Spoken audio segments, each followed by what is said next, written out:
Let's find B on the keyboard.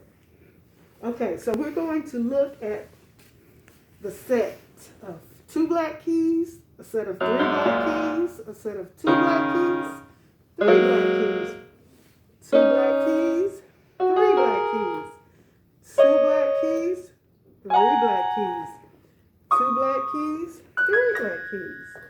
Okay, so we'll start in the middle and we'll find a set of 3 black keys and B. Remember, we're finding B. B is right, the first note after the black key. Okay, so we can go here, find 3 black keys, and then we can find B to the right of the black key. Another set of 3 black keys, then we can find B. Then another set, then we find B. Okay, now let's try this. Let's try naming the notes. Okay, let's find A.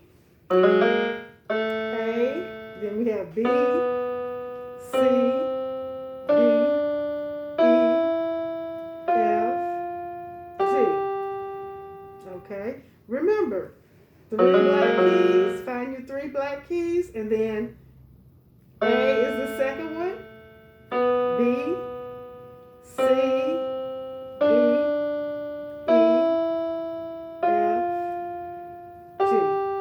Thank you for tuning in to the music studio at the Boys and Girls Club of the Gulf Coast.